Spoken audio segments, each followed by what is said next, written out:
मंगल भवन अमंगलहारी, द्रवहु सुदशरथ अजिर बिहारी।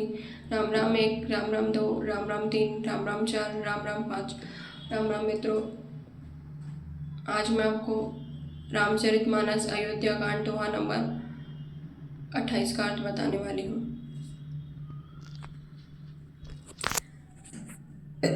राजा का मनोरथ सुंदर वन है, सुख सुंदर पक्षियों का समुदाय है। उस पर भीलनी की तरह कैकई अपना वचन रूपी भयंकर बात छोड़ना चाहती है।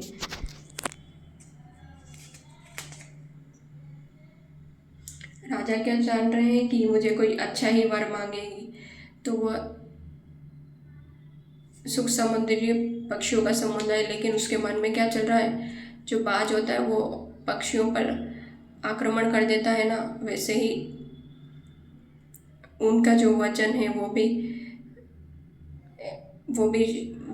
भगवान दशरथ को झकझोर देने वाला है।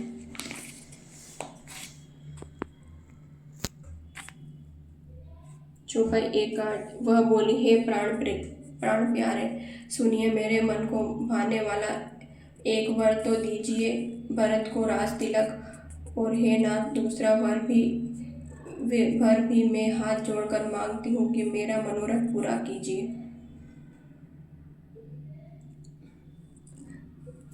चौपाई 2 का अर्थ तपस्वियों के वेश में विशेष उदासीन भाव से राज्य और कुटुंब आदि की ओर से भली भांति उदासीन होकर विरक्त मुनियों की भांति।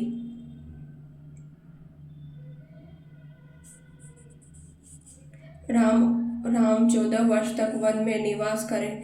कैकई की कोमल विनय युक्त वचन सुनकर राजा के हृदय में ऐसा शोक हुआ जैसे चंद्रमा की किरणों के स्पर्श से चकवा विकल हो जाता है। मतलब जो भी वचन गाए हैं उसमें जो चंद्रमा की किरणें होती है उसके समान, जैसे चंद्रमा की किरणों के स्पर्श से चकवा विकल हो जाता है, वैसे ही जो कैकई के वचन सुनकर 2 वचन मांगे थे, कैकई ने वो वचन सुनकर राजा को भी ऐसा ही लगा।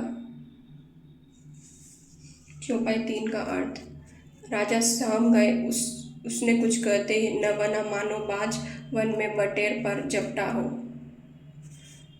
राजा का रंग बिल्कुल उड़ गया, मानो ताड़ के पेड़ को बिजली ने मारा हो। वैसे ही ताड़ के पेड़ पर बिजली गिरने से वह झुलस कर बदरंग रंगा हो जाता है, वही हाल राजा का हुआ।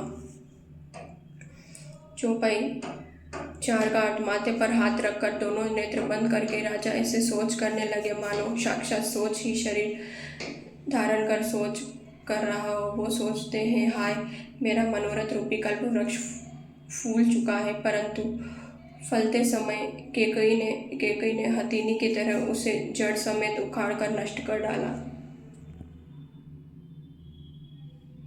कैकई को क्या कहा? झपट्टा मारने वाली हथिनी कहा है। फूल तो आ गया है, मतलब उन्हें राज तिलक की घोषणा तो कर दी है, पर अब उससे पहले ही उस कैकई ने क्या कर दिया? उस फूल पर झपट्टा मार लिया जिससे वो फल नहीं बन सके। चौपाई 5 का अर्थ कैकई ने अयोध्या को उजाड़ कर रख दिया और विपत्ति की अचल सुदृढ़ नींव डाली।